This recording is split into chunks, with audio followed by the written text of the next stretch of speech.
पश्चिमबंग में धूमधाम रे रज उत्सव पालित होइछि। विभिन्न ओडिया बसती अंचल में महिला माने रज उत्सव पारंपरिक भाव पालिछन्ति।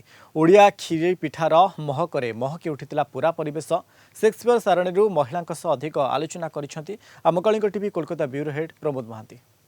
रज उत्सव को नहीं कोलकाता हो उठुची मतुआला आमे देखा पाउछन्ति जे ओडिया भाषाभाषी माने नीलचक्र नेतृत्व रे रज उत्सव पालन करथिले सुद्धा अन्य भाषाभाषी माने मध्य एठारे शामिल होइछन्ति। आमे देखा पाउछन जे ओडिसार पारंपरिक खाद्य एठारे प्रदर्शन होउची। एठारे भाईचारार एक प्रतिरूप एठारे प्रतिपादित होउची एवं प्रत्येक एही उत्सव रे निजको शामिल करी एक वसुधैव कुटुंबकमर वार्ता देउछन्ति। आमे निकट उपस्थित अछन्ति महिला माने जे कि रज गीत रज पान खाइबा रज पिठा खाइबा एवं से माने युक्त होइतिले। एई रज उत्सव रे पालन रे विशेष करी प्रतिवेशी राज्य रे रही से माने कोन उपलब्धि करछन। आमे प्रवासी ओडिया एठी रोहुचु कलिकता रे बहुत वर्ष हैला आउ एठी 14-15 रकम पिठा सब महिला माने करिके आनिचंती।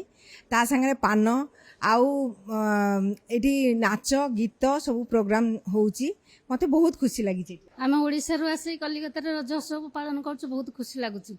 विभिन्न प्रकार पिठा बना नै के आसछु। बहुत खुशी लागुछि। आमे भी तो ओडिसा रे रहतुलु एबे काम सूत्र रे कलकत्ता रे रहउछु किंतु माने रहिकिर भी आमे रज पालन करछु। हमको बहुत खुशी लागुछि। रज तो केही भी जान हांदी। रज आम ओडिसा रे हैला सबठु बड़ पर्व। रज 3 दिन पालन करा जाय। हम पछारिबा अन्य जन से वेस्ट बेंगल रे रहिकी भी मु हला निज ओडिया कल्चर को सब बळे जीवित रखुची। आ मु बहुत ही खुशी निज एते बड़ जो पालन करूछु। आ ये बाकी जो समस्त देखुचंदी जे ओडिया नुहंती तो से माने भी जानुचंती कि ओडिया माने केते भलो। आउ आम माने वुमेनहुड को जो सेलिब्रेट करूछु से माने सेटा भी बुझी पारचंदी कि गोटे माँ गोटे स्त्री तांका जो कष्ट हुए सेटा को भी केते आमे ओडिया माने केमता सेलिब्रेट करि पारो। ओडिया पर्व केवल रज को नहीं सब ओडिया पर्व को पालन करबा दरकार। ओडिया होई कि भी बेंगल माने भी जानुचंदी कि ओडिया रो केते ओडिया पर्व जानुचंदी पालन मध्य करचंदी। सेटा देखि बहुत खुशी लागुची। रज उत्सव एक्चुअल में महिलाओं के लिए कहा गया है। जो नीलचक्र मना रहे हैं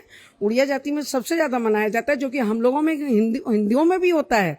लेकिन जो उत्सव उड़ीसा में देखने के लिए मिलता है वो शायद हम लोगों में नहीं मिलता है। लेकिन हमें भी इस चीज को मान्यता लेकर के करना चाहिए। रज उत्सव ओडिशार गोटे ऐतिहासिक उत्सव। यही उत्सव ओडिशा परंपरा संस्कृति को तोली धरी थाए।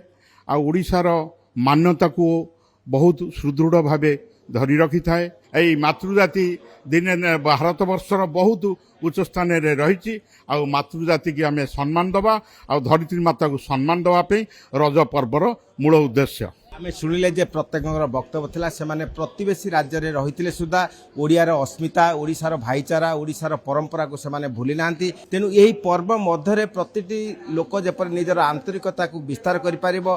बंधु भाई प्रत्येक निकट रे एक समता रक्षा करि परिबो। कोलकाता रु वीडियो जर्नलिस्ट समर जिसान का प्रमोद महांती, कलिंग टीवी।